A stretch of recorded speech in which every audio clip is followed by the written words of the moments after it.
नमस्कार दोस्तों, welcome to UP regular classes. आज के इस वीडियो पे हम लोग राष्ट्रपति के टॉप 30 क्वेश्चंस देखेंगे। तो इन्हीं टॉप 30 क्वेश्चंस का एक्सप्लेनेशन से राष्ट्रपति पूरा चैप्टर समाप्त हो जाएगा। तो चलिए शुरू करते हैं बिना समय गवाए। चैनल पर नए हैं तो सब्सक्राइब जरूर कीजिएगा। तो पहला प्रश्न है, निम्न में भारतीय गणतंत्र का प्रमुख है। तो निम्न में भारतीय गणतंत्र का प्रमुख कौन है, ये पूछा गया है। तो देखिएगा, भारत का राष्ट्रपति, option A is the right answer. तो भारत के राष्ट्रपति हैं वो भारतीय गणतंत्र का प्रमुख हैं। ठीक है, इनका उल्लेख, राष्ट्रपति का उल्लेख आर्टिकल 52 में है और भाग 5 में है। भाग पूछेगा अगर तो भाग 5 है और वैसे आर्टिकल 52 है। ठीक है, आगे देखेंगे। नेक्स्ट, भारत की कार्यपालिका का अध्यक्ष कौन है। तो निम्न में भारत की कार्यपालिका अध्यक्ष कौन है, यह ऐसे पूछ लेगा कि संघ की कार्यपालिका का अध्यक्ष कौन है। ठीक है, ये भी आपको याद रखना है, संघ की या केंद्र की, दोनों का मतलब एक ही होता है। तो संघ की या केंद्र की कार्यपालिका का अध्यक्ष कौन है, तो राष्ट्रपति। ठीक है, आर्टिकल 53 आपको याद रखना है। 52 में है केवल राष्ट्रपति के बारे में है कि भारत में एक राष्ट्रपति होगा, और आर्टिकल 53 में है कि संघ की या केंद्र की कार्यपालिका का प्रधान या अध्यक्ष कौन होगा, तो राष्ट्रपति होगा। ठीक है, नेक्स्ट, निम्न में किस अनुच्छेद के अंतर्गत संघ की कार्यपालिका शक्तियां राष्ट्रपति में निहित हैं। तो देखिए, जैसा कि मैंने बताया है कि संघ की या केंद्र की कार्यपालिका शक्तियों का प्रधान या अध्यक्ष कौन होगा, राष्ट्रपति होगा। किस आर्टिकल के तहत, तो article 53, option C is the right answer. ठीक है, नेक्स्ट, भारत में राष्ट्रपति का निर्वाचन किस प्रकार होता है। इम्पॉर्टेंट क्वेश्चन है कि भारत में राष्ट्रपति का निर्वाचन किस प्रकार होता है। तो निर्वाचन देखो अप्रत्यक्ष मतदान से होता है, डायरेक्ट मतदान नहीं होता। ठीक है ना, जो हम लोग लोकसभा में करते हैं वो डायरेक्ट मतदान होता है, लेकिन राष्ट्रपति का चुनाव जो होता है वो अप्रत्यक्ष मतदान से होता है। Option D is the right answer. और राष्ट्रपति का जो निर्वाचक मंडल है, याद रखना है, निर्वाचक मंडल का उल्लेख आर्टिकल 54 में है। और निर्वाचक मंडल में कौन कौन पार्टिसिपेट करता है, कहने का अर्थ राष्ट्रपति के चुनाव में कौन कौन वोट डालता है, तो लोकसभा और राज्यसभा के निर्वाचित सदस्य, मनोनीत सदस्य वोट नहीं करते हैं, केवल निर्वाचित सदस्य करते हैं। लोकसभा और राज्यसभा के निर्वाचित सदस्य प्लस राज्य विधानसभाओं के निर्वाचित सदस्य प्लस दिल्ली और पुदुचेरी के निर्वाचित सदस्य। ठीक है, तो इतने लोग राष्ट्रपति के चुनाव में वोट करते हैं। नेक्स्ट, अगला है, भारतीय संविधान के 70वें संविधान संशोधन या 70वें संशोधन द्वारा भारत के राष्ट्रपति के चुनाव में किन दो केंद्र शासित प्रदेशों को भाग लेने का अधिकार दिया गया है। इम्पॉर्टेंट क्वेश्चन है कि 70वां संविधान संशोधन होता है 1992 में। ठीक है ना, 1992 में होता है, और इसमें ये प्रावधान होता है कि राष्ट्रपति के चुनाव में केंद्र शासित प्रदेशों से भी चुनाव में भाग लेंगे। तो कौन कौन से केंद्र शासित प्रदेश हैं, तो दिल्ली और Puducherry. Option B is the right answer, क्योंकि दिल्ली और पुदुचेरी में ही विधानसभा है। ठीक है ना, तो ये आपको याद रखना है, option B is the right answer. Next, निम्न में कौन भारतीय राष्ट्रपति के निर्वाचक गण में सम्मिलित नहीं है। कहने का अर्थ कि राष्ट्रपति को कौन वोट नहीं देगा उसके चुनाव में। तो जैसे कि मैंने पहले आपको बताया है कौन कौन वोट देगा, तो लोकसभा के निर्वाचित सदस्य वोट देंगे, राज्यसभा के निर्वाचित सदस्य, विधानसभाओं के निर्वाचित सदस्य, लेकिन विधान परिषद के निर्वाचित सदस्य वोट नहीं देंगे। ठीक है ना, विधान परिषद राष्ट्रपति के चुनाव में भाग नहीं लेती है, किसी भी राज्य की विधान परिषद हो। ठीक है, तो विधान परिषद जो है वर्तमान में केवल 6 राज्यों में है, यूपी, बिहार, महाराष्ट्र, कर्नाटक, तेलंगाना और आंध्र प्रदेश। ठीक है, तो option D is the right answer. Next, राष्ट्रपति के उम्मीदवार के लिए क्या आवश्यक नहीं है। तो देखो, यहाँ पे उम्मीदवार के लिए योग्यताएं हमको पढ़नी पड़ेंगी। तो योग्यताओं में क्या आवश्यक नहीं है, आयु 35 वर्ष होनी चाहिए, तो बिल्कुल सही है। देश का नागरिक होना चाहिए, सांसद बनने की योग्यता रखनी चाहिए, पढ़ा लिखा होना चाहिए, तो ऑप्शन बी गलत है।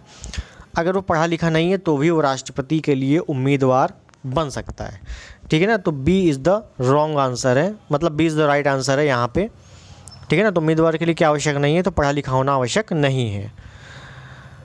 आप लोग लास्ट में ज़रूर बताइएगा कि 30 में से आप पे कितने क्वेश्चन सही हो रहे हैं, ठीक है, कमेंट में ज़रूर बताइएगा। चलिए आगे देखें। भारत का राष्ट्रपति पुनः चुनाव कितनी बार लड़ सकता है? इंपॉर्टेंट क्वेश्चन है कि भारत का राष्ट्रपति कितनी बार चुनाव लड़ सकता है राष्ट्रपति पद के लिए ही, 1 बार, 2 बार, 3 बार या कितनी भी बार? तो option D is the right answer, कितनी भी बार। आर्टिकल याद रखना है, आर्टिकल 57। आर्टिकल 57 में साफ साफ लिखा हुआ है कि भारत का राष्ट्रपति जितनी बार भी चाहे उतनी बार राष्ट्रपति पद का उम्मीदवार बन सकता है। लेकिन राष्ट्रपति का पद कहाँ से लिया गया है? यूएसए से। लेकिन यूएसए से लिया गया है, लेकिन यूएसए में जो राष्ट्रपति है वो केवल 2 बार तक बन सकता है, उसके बाद नहीं, ठीक है, अधिकतम 2 बार। तो आपको याद रखना है, आर्टिकल भी याद रखना है, कितनी बार बन सकता है वो भी याद रखना है। नेक्स्ट, भारत के राष्ट्रपति के चुनाव संबंधी विवाद को किसे सौंपा जाता है? इंपॉर्टेंट क्वेश्चन है, कई बार आ चुका है कि अगर राष्ट्रपति के चुनाव से संबंधित कोई विवाद उत्पन्न होता है तो कहाँ पर उसकी सुनवाई होगी या कहाँ पर किसे सौंपा जाएगा उसे? महाधिवक्ता को, संसद को, सर्वोच्च न्यायालय को, या इनमें से किसी को नहीं? तो ऑप्शन सी सर्वोच्च न्यायालय इज़ द राइट आंसर। सर्वोच्च न्यायालय केवल और केवल सुप्रीम कोर्ट को सौंपा जाएगा। आर्टिकल याद रखना है आपको, आर्टिकल 71 के तहत, आर्टिकल 71 के तहत, ठीक है। नेक्स्ट क्वेश्चन, राष्ट्रपति 5 वर्ष तक अपने पद पर रहता है। तो हमें ऑप्शन देखना पड़ेगा अपने निर्वाचन की तिथि से। तो इसमें पूछा है राष्ट्रपति 5 वर्ष तक अपने पद पर रहता है, कब से रहता है?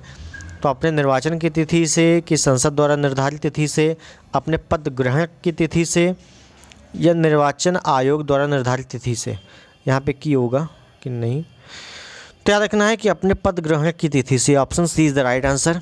जब वह पद ग्रहण करेगा तब से उसका 5 वर्ष काउंटिंग शुरू हो जाएगी। तो option C is the right answer. Next, Bharat का राष्ट्रपति अपना त्यागपत्र निम्न में किसे देता है? तो भारत का राष्ट्रपति अपना त्यागपत्र किसे देता है? तो राष्ट्रपति अपना त्यागपत्र उपराष्ट्रपति को देगा। Option B is the right answer. देखो याद रखो कि राष्ट्रपति अपना त्यागपत्र उपराष्ट्रपति को देगा और उपराष्ट्रपति अपना त्यागपत्र राष्ट्रपति को देगा। ये एक दूसरे को अपना त्यागपत्र एक्सचेंज करते हैं, ठीक है। तो option B is the right answer, याद रखना है। नेक्स्ट, भारत के राष्ट्रपति को हटाया जा सकता है। भारत के राष्ट्रपति को हटाया कैसे जा सकता है, ये पूछा गया है। प्रधानमंत्री हटाएगा कि लोकसभा द्वारा हटाएगा, मुख्य न्यायाधीश हटाएगा या संसद द्वारा हटाया जाएगा? तो याद रखना है ऑप्शन डी, संसद। बहुत कन्फ्यूजन होती है, बिल्कुल अच्छे से याद रखना है। राष्ट्रपति को कौन हटाएगा? तो संसद द्वारा हटाया जाता है। कैसे हटाया जाता है कि देखो, लोकसभा और राज्यसभा, तो राष्ट्रपति को हटाने के लिए जो प्रस्ताव आएगा वो किसी भी सदन में लाया जा सकता है, ठीक है, लोकसभा में या राज्यसभा में। फिर यहाँ पर पास होने के बाद राष्ट्रपति हट जाएगा। लेकिन जब ये प्रस्ताव लाया जाएगा तो राष्ट्रपति को 14 दिन पूर्व सूचना देनी आवश्यक है। ये भी आपसे पूछा जाता है कि राष्ट्रपति को हटाए जाने से कितने दिन पूर्व सूचना देना आवश्यक होता है? तो 14 दिन पूर्व आवश्यक होता है। और राष्ट्रपति को हटाने की प्रक्रिया महाभियोग कहलाती है। महाभियोग का उल्लेख आर्टिकल 61 में है, 61 में है, ठीक है। इतनी चीज़ें आपको याद रखनी है। नेक्स्ट, संविधान के किस अनुच्छेद के तहत राष्ट्रपति पर महाभियोग चलाया जा सकता है? तो देखो, जैसा कि मैंने बताया, article 61, option C is the right answer. Article 61 के तहत महाभियोग चलाया जाएगा। महाभियोग कहाँ से लिया गया इसकी प्रक्रिया? तो यूएसए से ली गई है, ठीक है। नेक्स्ट, राष्ट्रपति पर महाभियोग का आरोप संसद के किस सदन द्वारा लगाया जा सकता है? तो जैसे कि मैंने बताया कि देखो, लोकसभा और राज्यसभा 2 होती हैं। तो राष्ट्रपति को अगर हटाना है तो हम किसी भी सदन में प्रस्ताव पास करवा सकते हैं, तो संसद के किसी भी सदन द्वारा। Option see the right answer. लेकिन अगर यहीं पर उपराष्ट्रपति होता तो केवल और केवल राज्यसभा द्वारा। क्यों? क्योंकि उपराष्ट्रपति राज्यसभा का पदेन सभापति होता है। इस वजह से उपराष्ट्रपति को अगर हटाना है तो प्रस्ताव केवल और केवल राज्यसभा में लाया जाएगा। और अगर राष्ट्रपति को हटाना है तो प्रस्ताव किसी भी सदन में लाया जाएगा पहले, ठीक है। नेक्स्ट, अगर चैनल पर नए हैं तो सब्सक्राइब जरूर कर दीजिएगा, रिक्वेस्ट है आप लोगों से। चलिए आगे देखेंगे। राष्ट्रपति पर महाभियोग चलाने से पूर्व कितने दिन पहले सूचना देना आवश्यक है? बिल्कुल सेम क्वेश्चन ऐसे ही पूछा जाता है आपसे, तो 14 दिन पूर्व। Option B is the right answer. Next, राष्ट्रपति के महाभियोग की प्रक्रिया क्या है या प्रक्रिया है? तो कैसी प्रक्रिया है महाभियोग? तो राष्ट्रपति का महाभियोग की प्रक्रिया, पहली बात तो महाभियोग क्या है, उसको पद से हटाने की प्रक्रिया ही महाभियोग है। और ये महाभियोग प्रक्रिया अर्धन्यायिक है। ठीक है, अर्धन्यायिक मतलब आधा न्याय है। ये कैसे आधा न्याय है, थोड़ा सा एक्सप्लेन करते हैं इसको। तो देखो, राष्ट्रपति के जब चुनाव होते हैं तो वोट कौन कौन देगा? राज्यसभा, लोकसभा के जो निर्वाचित सदस्य होंगे ये वोट देंगे, और विधानसभा के भी जो निर्वाचित सदस्य होंगे वो वोट देंगे, और दिल्ली और पुदुचेरी के भी जो निर्वाचित सदस्य होंगे वो वोट देंगे। लेकिन जब राष्ट्रपति को हटाने की प्रक्रिया लागू होगी, महाभियोग लागू होगा, तब राज्यसभा, लोकसभा, विधानसभा और दिल्ली पुदुचेरी के सभी सदस्य वोट करेंगे। मतलब सभी का मतलब निर्वाचित प्लस मनोनीत सभी। तो अगर चुना जा रहा है तो केवल निर्वाचित, हटाने के लिए सभी। इस वजह से आधा न्याय की प्रक्रिया कही जाती है इसको। तो option A is the right answer. I hope आपको समझ में आ गया होगा। राष्ट्रपति का पद रिक्त होने पर पुनः चुनाव कितने दिन के भीतर होने चाहिए? तो राष्ट्रपति का पद अगर रिक्त हो जाता है, समय से पहले ही राष्ट्रपति हट जाते हैं या उनकी मृत्यु हो जाती है किसी भी तरीके से, तो पुनः चुनाव कितने दिन में होंगे? तो 6 माह के भीतर। Option B is the right answer. याद रखना है कि पुनः चुनाव 6 माह के भीतर होंगे। ठीक है, नेक्स्ट, यदि राष्ट्रपति का पद रिक्त हो जाए और उपराष्ट्रपति भी ना हो तो कौन कार्यवाहक राष्ट्रपति होगा? इम्पॉर्टेंट क्वेश्चन है जी, बिल्कुल अच्छे से याद रखना कि अगर राष्ट्रपति नहीं है तो उसकी जगह पर उपराष्ट्रपति कार्यवाहक राष्ट्रपति की जगह काम करेगा, और अगर राष्ट्रपति उपराष्ट्रपति दोनों नहीं है तो कौन कार्य करेगा? तो याद रखना है सुप्रीम कोर्ट का मुख्य न्यायाधीश, CJI, chief justice of India. ठीक है, राष्ट्रपति के पद पर कार्य करेंगे। बिल्कुल अच्छे से याद रखना है आपको। तो option D is the right answer. Next, Bharat के राष्ट्रपति किसकी अनुशंसा पर लोकसभा को भंग करते हैं? तो राष्ट्रपति लोकसभा को भंग करते हैं आर्टिकल, याद रखना है आपको, आर्टिकल 85 के तहत। राज्यसभा को भंग नहीं कर सकते क्योंकि राज्यसभा एक स्थायी सदन है। लोकसभा को भंग करते हैं आर्टिकल 85 के तहत। किसकी अनुशंसा पर? तो मंत्रिपरिषद, केंद्र की जो मंत्रिपरिषद होगी उसकी अनुशंसा पर लोकसभा भंग की जा सकती है। तो option D is the right answer. Next, Lok Sabha और राज्यसभा की संयुक्त बैठक निम्न में किसके द्वारा आहूत की जाती है? अब देखो, यहाँ पर थोड़ा सा शब्दों का खेल है। यहाँ पूछा है आहूत की जाती है। आहूत मतलब होता है शुरू की जाती है। तो जो संयुक्त बैठक है, पहली बात तो ये आर्टिकल 108 में है और ऑस्ट्रेलिया से ये लिया गया है संयुक्त बैठक का प्रावधान। और संयुक्त बैठक को आहूत कौन करता है? तो राष्ट्रपति। ऑप्शन ए, कई लोगों का लोकसभा अध्यक्ष सही होगा, गलत है वो, राष्ट्रपति। ठीक है ना, ध्यान दो, आहूत कह रहा है। आहूत मतलब होता है शुरू, तो शुरू राष्ट्रपति करता है। अगर पूछेगा कि संयुक्त बैठक की अध्यक्षता कौन करता है, तब होगा लोकसभा अध्यक्ष। यहाँ पे कह रहा आहूत कौन करता है, मतलब शुरुआत कौन करता है, तो राष्ट्रपति करता है। ठीक है, आर्टिकल 108 के तहत और ऑस्ट्रेलिया से प्रावधान लिया गया है। नेक्स्ट, निम्न में किस अनुच्छेद के तहत राष्ट्रपति किसी बिल पर अपनी स्वीकृति रोक सकता है? इंपॉर्टेंट क्वेश्चन है कि राष्ट्रपति कोई भी विधेयक है, कोई भी बिल है, उस पर अपनी स्वीकृति रोक सकता है। तो ये स्वीकृति रोकेगा तो ये इसको वीटो पावर कहेंगे।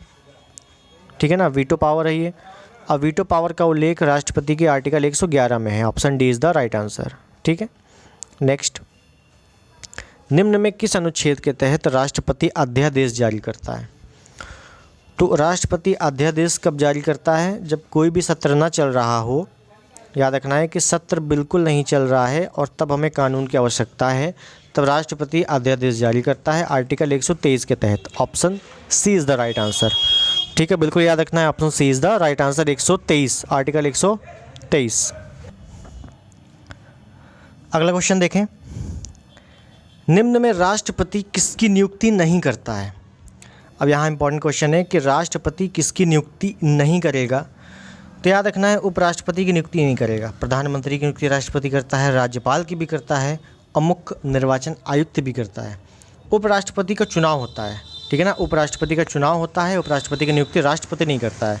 तो आपको याद रखना है, बहुत बार आ चुका है क्वेश्चन, कन्फ्यूजन होती है कि राष्ट्रपति किसकी नियुक्ति नहीं करता तो उपराष्ट्रपति की नहीं करता। Option A is the right answer. Next, निम्न में कौन सा अनुच्छेद राष्ट्रपति को उच्च न्यायालय से परामर्श करने की शक्ति प्रदान करता है?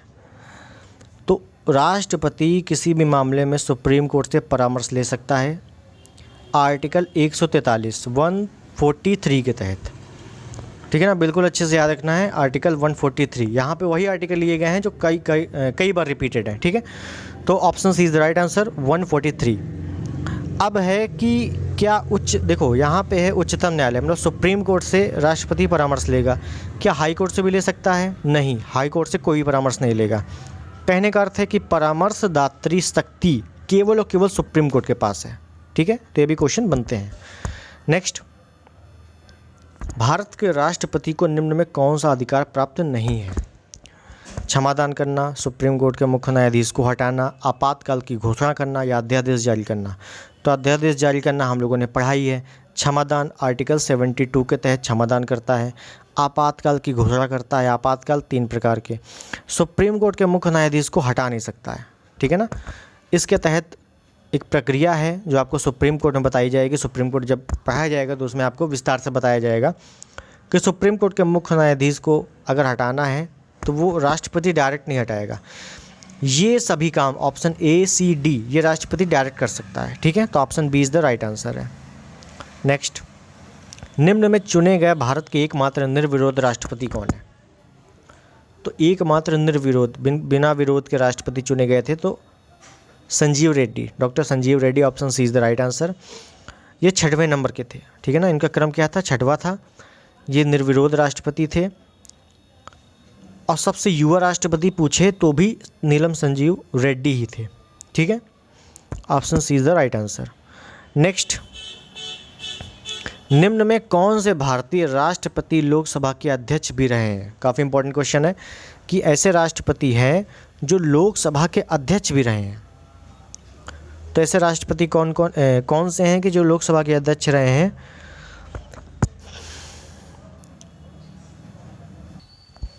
तो यहाँ पे थोड़ा सा मिस्टेक है ऑप्शंस में। लोकसभा अध्यक्ष भी रहे ऐसे राष्ट्रपति नीलम संजीव रेड्डी ही हैं, आपको याद रखना है, नीलम संजीव रेड्डी, ठीक है। जो पिछला ऑप्शन था वही सही है इसमें, नीलम संजीव रेड्डी। यहाँ पे टाइपिंग मिस्टेक हो गई है, बिल्कुल नहीं पढ़ना है इसको। नेक्स्ट देखेंगे, निम्न में किस मुख्य न्यायाधीशों में से एक ने राष्ट्रपति के रूप में भी कार्य किया है? बहुत बार आ चुका है कि ऐसे राष्ट्रपति भी हैं जो मुख्य न्यायाधीश भी रहे हैं। कहने का मतलब वो CJI भी थे और जब राष्ट्रपति का पद खाली था और उपराष्ट्रपति का पद भी खाली था तो वो कार्यवाहक राष्ट्रपति के रूप में उन्होंने कार्य किया है। वो है M Hidayatullah, justice M Hidayatullah, ठीक है। Option B is the right answer. Next, उच्च न्यायालय के न्यायाधीशों का स्थानांतरण निम्न में कौन कर सकता है? देखो यहाँ पे उच्च न्यायालय है क्योंकि उच्चतम न्यायालय का तो स्थानांतरण होता नहीं है, तो उच्च न्यायालय के न्यायाधीशों का स्थानांतरण कौन कर सकता है? तो राष्ट्रपति कर सकता है। Option B is the right answer. यहाँ पे उच्च न्यायालय राज्यों में होता है तो राज्यपाल ना कर देना, यहाँ पर राष्ट्रपति ही होगा। और आर्टिकल 222 के तहत, आर्टिकल भी याद रखना है कि उच्च न्यायालय के न्यायाधीशों का स्थानांतरण आर्टिकल 222 के तहत होता है और राष्ट्रपति करता है, ठीक है। नेक्स्ट, केंद्र की आकस्मिक निधि पर नियंत्रण निम्न में किसका होता है? तो देखो, एक होता है आकस्मिक निधि, एक होती है संचित निधि, ठीक है। तो याद रखना है कि संचित निधि का उल्लेख है, संचित निधि का जो उल्लेख है वो किस में है? तो देखो यहाँ पे संचित निधि का उल्लेख है आर्टिकल 266 में 266, और आकस्मिक निधि का जो उल्लेख है वो आर्टिकल 267, एक बढ़ गया है, ठीक है ना। ये 266 है, ये 267 है। अगर संचित निधि पर पूछता है किसका अधिकार होता है तो संचित निधि पर अधिकार होता है संसद का, ठीक है। लेकिन आकस्मिक निधि पर किसका नियंत्रण होता है? तो राष्ट्रपति का। ऑप्शन बी, ठीक है।